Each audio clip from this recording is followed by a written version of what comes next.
Este resumen viene con spoiler, pero les aseguro que pues es necesario, entonces si se la van a ver me perdonan, pero tengo que hacer el spoiler, ¿listo? Resulta que este señor que ustedes ven ahí arriba, se llama Chuck Nolan y es un ejecutivo de FedEx, la empresa de mensajería. Chuck es un ejecutivo brillante porque él tiene una particularidad y es que es sumamente obsesivo con el tiempo. Entonces, claro, eso lo hace buenísimo optimizando las operaciones, pero también permea todas las otras áreas de su vida. A este señor se lo llaman por todo el país a enseñarle a los operarios de FedEx a optimizar el tiempo. Resulta que Chuck es un adicto al trabajo. Y una vez, en una cena navideña, estaba sentado con toda su familia, con su novia, una mujer hermosa a la que le iba a pedir matrimonio, y le entra una llamada del trabajo. Imagínense ustedes un 24 de diciembre en plena cena navideña.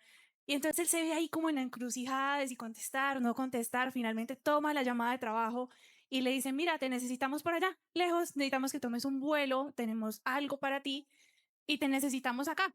Y entonces Shock, que es adicto al trabajo, naturalmente decide ir y atender su compromiso laboral. Se despide de Kelly, su novia casi prometida, y ella le entrega un regalo de Navidad, un pequeño relojito, no sé si por ahí está Lucy, un pequeño relojito con una foto de ella. Esa es su despedida. Él no alcanza a pedirle matrimonio y piensa que este va a ser un viaje como cualquier otro viaje que él haya tenido en su carrera, que fueron muchos. Resulta que Shock se monta en este avión, desprevenido de lo que iba a suceder, y en la mitad del vuelo el avión se cae, en pleno, en la plena mitad de la nada. El avión se cae, él naufraga y es el único que alcanza a sobrevivir.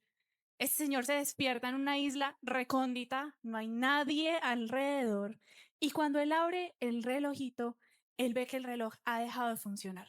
La hora se paró. Y yo necesito que ustedes recuerden ese detalle. Chuck naufraga en esta isla, lejos de todo lo que conoce, no hay nadie alrededor, no tiene víveres, no tiene nada. Y este señor que era controlador, obsesivo por lo que hacía, se ve completamente fuera de control y tiene que aprender a sobrevivir en un entorno que es completamente hostil. Tiene que aprender a bajar cocos de las palmas para poder tomar algo de agua, a pescar, tiene que aprender a hacer fuego. En el camino se desespera tanto, pero tanto en su soledad que intenta incluso quitarse la vida. Y por allá consigue un amigo, la pelotica, que se llama Wilson, y ese es quien lo acompaña durante todo su viaje en la isla, que es un viaje árido, recóndito. Él habla con Wilson como si fuera una persona. Y es casi como si Wilson fuera parte de su conciencia y le responde y él habla con él. Y resulta que un día Chuck dice, no más, yo en este sitio no me voy a morir. Yo voy a intentar escapar. Y si me muero escapando, pues por lo menos lo intenté, pero ya aquí no me voy a morir, no me voy a quedar acá. Entonces él empieza a hacer toda la planeación de su viaje para salir de la isla. Por allá queda un pedazo del avión y entonces lo recoge, arma un botecito, monta Shock en el bote y escapa de la isla. Les anticipo que escapa con vida, lo rescata un crucero y él llega otra vez a su antigua vida. Y cuando él llega, Kelly, quien iba a ser su prometida, ya está casada con otro hombre, tiene una familia, tuvo que seguir con su vida. Y este señor llega diferente. El shock que naufragó por allá en esa isla durante 4 años es un shock completamente diferente. Aunque él llega a su mismo grupo de amigos, la empresa le hace una bienvenida, él es un hombre que ahora comprende qué es lo que es estar despojado completamente del control. Y es un hombre que por primera vez en su vida le da un poquito de chance a la incertidumbre y acepta que realmente él no controla nada. Nunca controló nada. Entonces este hombre obsesivo decide emprender un viaje. Y así se acaba la película. Realmente es muy hermosa. Eso fue un resumen súper ejecutivo. Les recomiendo vérsela. Es muy profunda, tiene muchos detalles. Y yo el día de hoy les traigo esta película porque la semana pasada que estaba pensando en mi prédica, que estaba pidiéndole al Señor mi prédica, hubo un momento en el que supe que debía hablar del control. Y fue un momento muy particular. muchos de ustedes me conocen, yo soy una persona sonriente, hermosa, y hay muchas cosas que de pronto ustedes no saben de mí. Resulta que el Señor me cumplió un sueño y en medio de la planeación de mi viaje ya tenía todo comprado, realmente es un regalo del Señor. Y hubo un momento donde alguien mencionó las elecciones presidenciales. Para los que me conocen, yo soy una persona apasionada por todo, especialmente por mi país. Yo amo mi país profundamente y yo soy una convencida total de que hay que salir a votar. Pues resulta que en el momento en el que yo me doy cuenta de que yo no voy a estar para segunda vuelta en unas elecciones que yo considero cruciales para Colombia, yo entré en shock. Y de verdad, entré en un momento de angustia, porque yo dije, ¿cómo le va a fallar yo a mi país de esta manera? O sea, ¿cómo no voy a dar mi voto en esa segunda vuelta que es tan importante, que va a definir el futuro de Colombia, de todos mis seres queridos, de mis seres amados, de mi iglesia, de mi universidad, de todo? Y entonces en ese momento el Señor me paró y fue casi como si me preguntara, bueno, pero ¿en qué está puesta tu confianza? Y yo me di cuenta de que mi confianza estaba más puesta en ese voto que yo iba a dar que en que Él tenía el control de la situación. Y yo realmente me estaba preocupando más porque yo no iba a poder dar mi voto, que es muy importante, por favor, todos voten, es muy importante, pero mi confianza estaba más puesta en mi voto que en el hecho de que el Señor tenía el control y yo me estaba preocupando más por eso que por orar por mi país, por buscarlo, por declarar vida sobre mi país. Y entonces el Señor me puso a pensar en muchas cosas y lo he hablado con seres muy queridos, con amigos, con mi mamá. Este último año ha sido una temporada de mi vida difícil. O sea, ha sido una temporada de mi vida retadora, donde me ha costado aprender a soltar el control.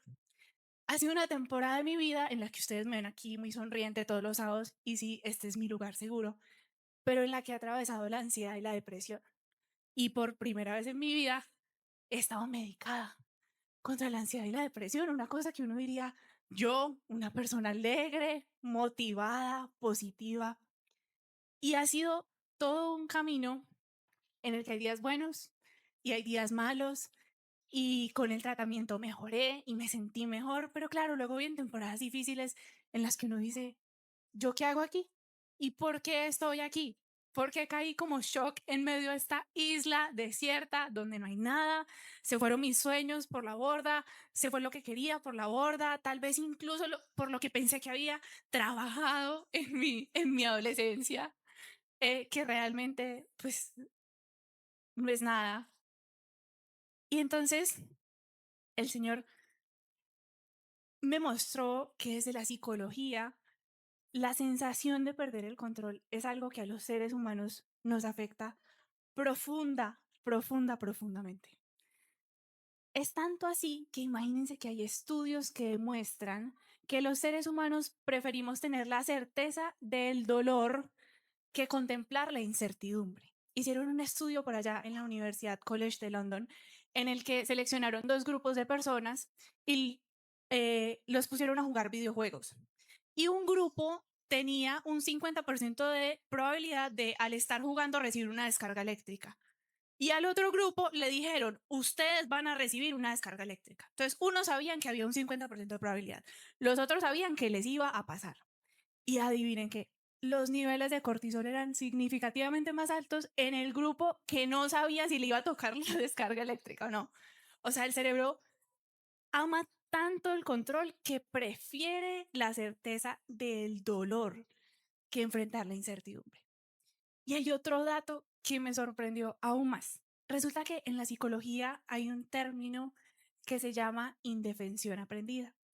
Y es que un señor por allá, un psicólogo, se puso a estudiar a los seres vivos, no solo los humanos, todos los seres vivos. Y entonces los puso en un entorno en el que los privó del control de su entorno. Resulta que cuando un ser vivo se ve privado del control de su entorno por un tiempo prolongado, aprende algo que se llama indefensión aprendida. Es decir, este ser vivo aprende a estar indefenso contra todo. Es como si se rindiera de intentarlo. Simplemente ha perdido tanto el control que se rindió y dejó de intentarlo. Y este psicólogo descubrió que esa indefensión aprendida es una de las bases de la depresión clínica. Y yo empecé a entender muchas cosas que me han venido pasando, que me pasaron y por las que todavía estoy atravesando. Y entonces yo dije, wow, yo de verdad a veces sí me siento como shock en medio de una isla desierta. Muchas veces incluso me siento abandonada por el Señor, que nunca nos abandona, que siempre está ahí. Pero en todo esto el Señor me mostraba que se resume a una cosa y es al control, a las ganas de querer controlarlo todo. Y es que aquí está el detalle. Nosotros vivimos una fe contra cultura y nuestra fe exige que soltemos el control. Y soltar el control es una cosa supremamente difícil para los seres humanos. Pero yo les tengo una buena noticia para que este mensaje cambie un poco de tono y nos animemos. Y es que nosotros no somos los únicos que luchamos con soltar el control. La Biblia está llena, llena, llena de personajes que pasaron por lo mismo que pasamos nosotros. Así que quiero que me acompañen a ver brevemente la historia de Elías. Para los que no conocen a Elías, Elías es uno de los grandes profetas del Antiguo Testamento. Este señor era el guerrero del Antiguo Testamento. Y él vivió durante muchos reinados, pero hubo un reinado en particular que para Elías fue decisivo. Fue un antes y un después. Y fue el reinado del rey Acab. Resulta que Acab era un rey débil, era un rey que no tenía carácter. Y su esposa Jezabel era una mujer mala, pero como la más mala que ustedes se puedan imaginar. Era una mujer que venía de una línea en la que adoraban dioses paganos, específicamente a Baal. Y entonces este hombre débil en el trono se deja controlar por su mujer, que es siniestra, y ellos ponen al pueblo de Israel a adorar a sus dioses paganos. Claro, el pueblo termina adorando a Baal y a sus dioses, y entonces el Señor manda a Elías para que Elías le advierta al pueblo que no pueden seguir adorando a sus dioses, pero además para acabar con los profetas de Baal. Entonces, en una ocasión, Elías está en el monte de Carmelo con los profetas de Baal y les hace un reto. Y yo me imagino a este hombre, todo un guerrero, que estaba parcialmente solo y se encuentra en el monte y les dice, yo les tengo un reto. Ustedes van a poner un sacrificio ahí y le van a pedir a su Dios que encienda ese sacrificio en fuego para demostrar que su Dios es verdadero. Y luego yo voy a hacer lo mismo con mi Dios. Y adivinen qué, ganaba el que lograra que el sacrificio se encendiera en fuego. Y entonces ponen el sacrificio y empiezan los profetas de Baal a hacer de las suyas, hacen sus rituales, gritan y empiezan a implorarle a Baal que prenda el sacrificio en fuego. Y el sacrificio, tranquilo, no pasó nada. Y entonces Elías, confiado en su Señor, hace una zanja alrededor del sacrificio, como para que no quedaran dudas de que había sido el Señor. Llena la zanja de agua y se para y con fe clama al Señor para que prenda el sacrificio en fuego. Y adivinen qué pasó. Dice la palabra que en ese momento cayó el fuego del Señor y quemó el holocausto, la leña, las piedras y el suelo y hasta lamió el agua de la zanja. O sea, no quedó duda de quién era el Dios verdadero.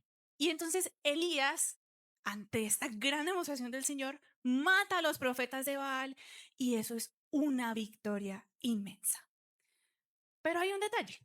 Cuando esta noticia de que Elías había matado a los profetas de Baal llega a la reina Jezabel, la noticia no sienta nada bien.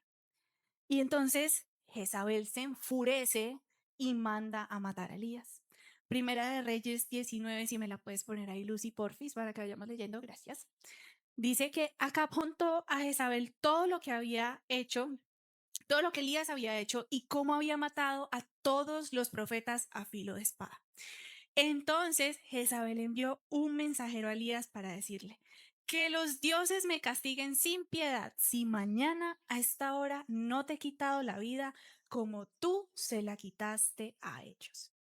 O sea, imagínense ustedes esa sentencia de muerte. La reina literalmente le había puesto precio a la cabeza de Elías. Y uno pensaría que Elías, este señor valiente, con coraje, que venía de demostrar su valentía en el monte de Carmelo, pues iba a decir, está bien, es que a mí me protege mi Dios. Pero lo que pasa es diferente. Elías, ese hombre valiente, vigoroso, se asusta. Y dice, Elías se asustó y huyó para ponerse a salvo. Y cuando llegó a Berseba de Judá, dejó allí a su criado y caminó todo un día por el desierto. Llegó a donde había un arbusto de retama y se sentó a su sombra con ganas de morirse. Hay expertos que han analizado la vida de Elías, teólogos, psicólogos, que aseguran que Elías fue uno de los personajes bíblicos que sufrió de depresión. Elías literalmente llegó a tener pensamientos suicidas, ganas de no seguir viviendo su vida. Y le dice al Señor, estoy harto, Señor. Quítame la vida, pues yo no soy mejor que mis antepasados. Luego se acostó debajo del arbusto y se quedó dormido. De repente, un ángel le tocó y le dijo, levántate y come. Elías miró a su alrededor, me imagino que confundido, y vio a su cabecera un panecillo cocido sobre brasas y un jarro de agua. Entonces comió, bebió y volvió a acostarse. Ustedes imagínense el cansancio mental, emocional y físico de este hombre. Y dice entonces la palabra que el ángel del Señor regresó y tocándolo le dijo, levántate y come, porque te espera un largo viaje. Elías se levantó, comió y bebió, y una vez fortalecido por aquella comida, viajó durante 40 días y 40 noches hasta que llegó a Oreb, el monte de Dios, y allí pasó la noche en una cueva. A mí me parece sorprendente que de un capítulo a otro vemos a un Elías completamente distinto. Es la misma persona, pero son facetas demasiado diferentes de él. Elías estaba acabando de forma valiente con la vida de los profetas de Baal y de repente al segundo sale huyendo, despavorido del miedo. Y él huyó porque sintió que había perdido el control, incluso sobre su propia vida. Él sintió que en cualquier momento su vida podía acabar por cuenta de Jezabel. Y lo más bello de todo es que el Señor lo comprende y el Señor le manda un ángel a que lo cuide. Y quiero detenerme un segundito aquí porque hay dos cosas que me encantan de este pasaje y que obviamente no me parecen una coincidencia. Lo primero es a dónde huye Elías. A mí me fascina que en la palabra todo tiene un significado más allá. Y el monte al que huye Elías no es cualquier monte, no es cualquier sitio.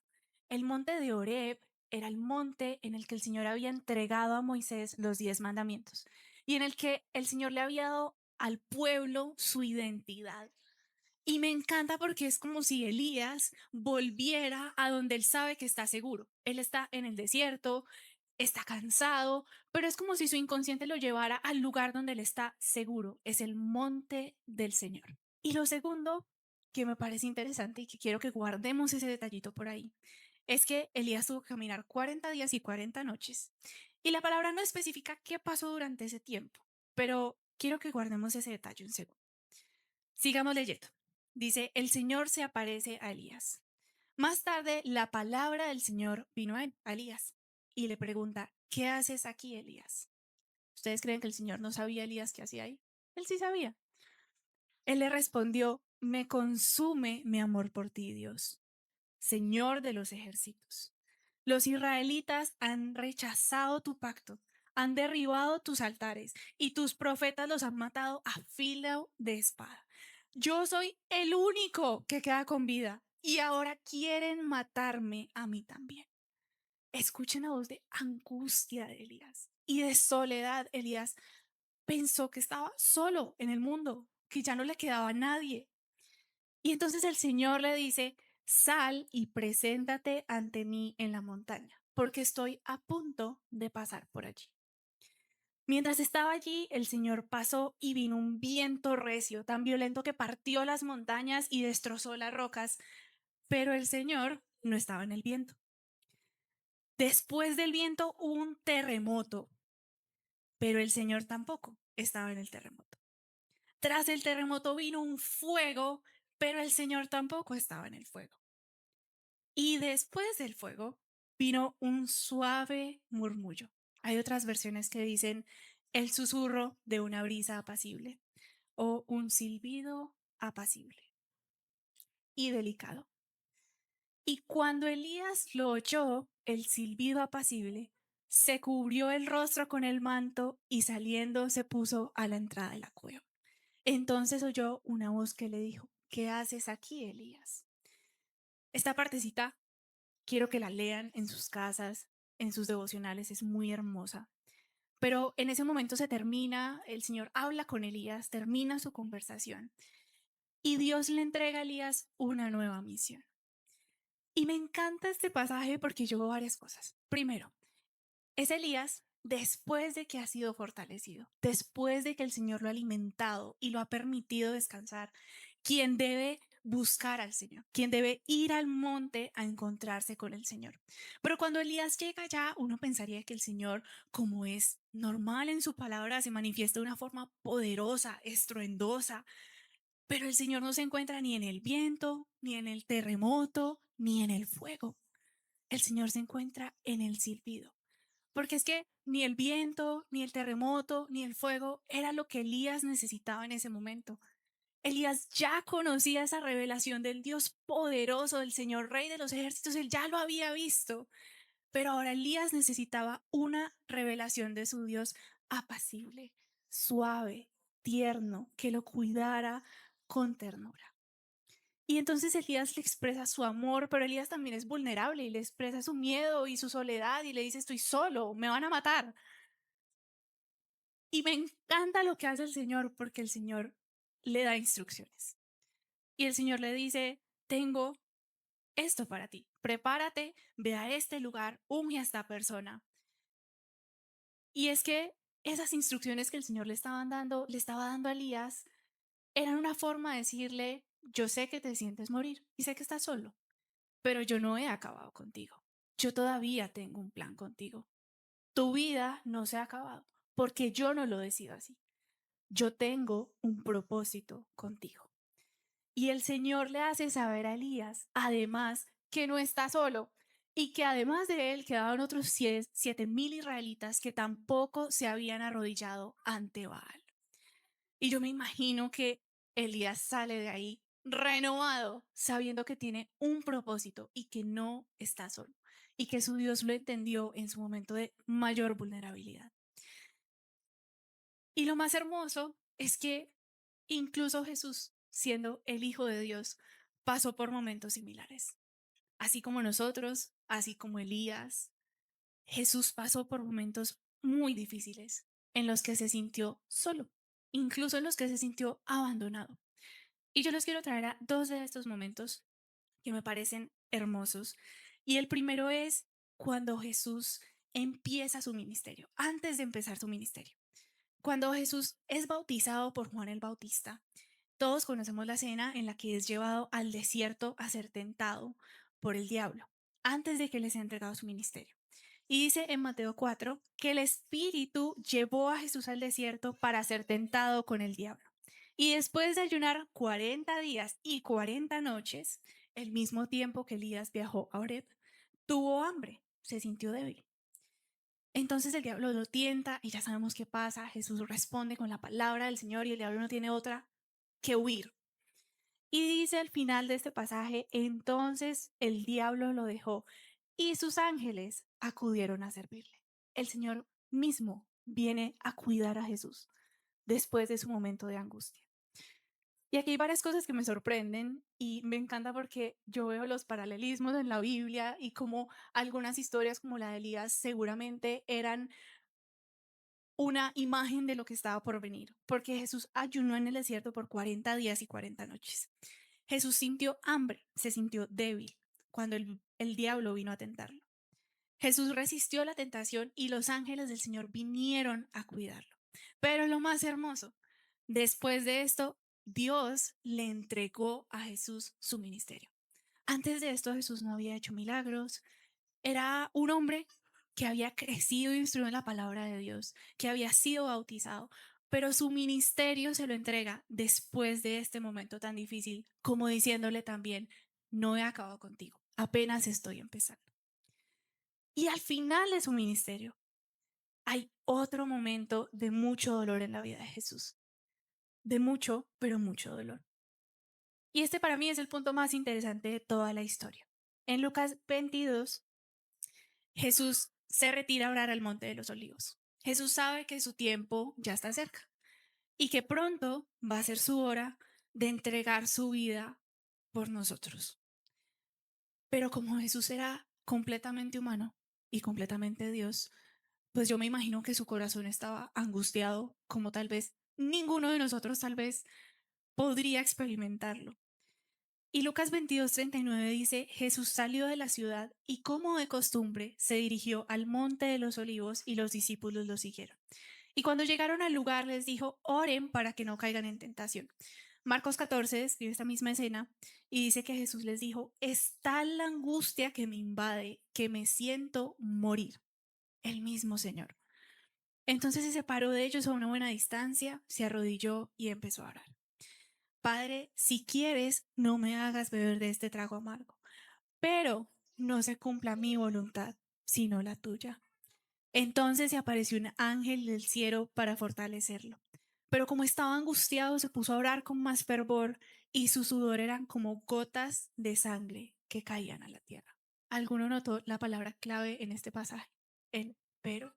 No sé si recuerdan el detalle del reloj que les dije que guardaran en su memoria al principio del mensaje. Pero el hecho de que ese reloj hubiera dejado de funcionar en el momento en el que Shock llegó a la isla no fue un desliz del director de la película. Fue algo muy intencional porque es algo muy simbólico. Y es que en el momento en el que Shock llega, él pierde control de todo, empezando por su posesión más preciada, el tiempo. Y es que yo creo que muchas veces en la vida Dios nos avería el reloj o permite que se averíe nuestro reloj. Y eso que nosotros pensábamos que controlábamos, esos sueños, tal vez esos planes, incluso las personas que pensamos que siempre iban a estar ahí, lo que pensamos siempre que iba a ser y no fue, el Señor lo permite. Y se nos avería el reloj. Y yo no sé ustedes, pero en esos momentos uno muchas veces incluso se siente morir. Y lo más bello para mí es que el Señor entiende esa sensación de sentirse morir, porque Él estuvo ahí y Él no es ajeno a lo que nosotros sufrimos, a ninguna de nuestras angustias.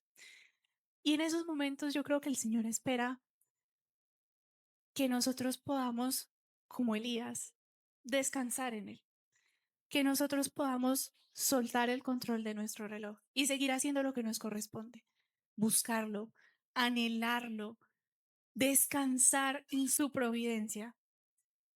Porque cuando hacemos eso, el Señor nos da la seguridad de que su poder se perfecciona en nuestra habilidad y de que esos momentos que pensábamos perdidos, que pensábamos vergonzosos, realmente son los momentos en los que el Señor se está glorificando en nosotros y a través de nosotros. Nos da la seguridad de que su tiempo es mejor que el nuestro y su reloj es mejor que nuestro reloj. Y estos meses para mí han sido aprender que yo no sé, no sé qué es lo mejor, pero que el Señor sí lo sabe y que Él no espera que yo entienda qué es lo que va a pasar. Es más, Él espera que yo crea a pesar de no entender nada de lo que está pasando o de lo que va a pasar.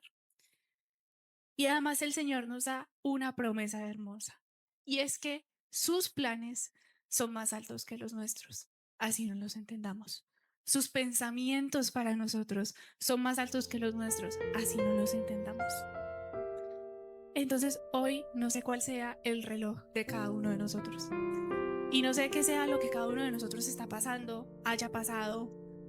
No sé cuál sea el plan en la vida de cada uno de nosotros que no salió. La persona que se fue cuando no lo esperábamos. El trabajo que no conseguimos.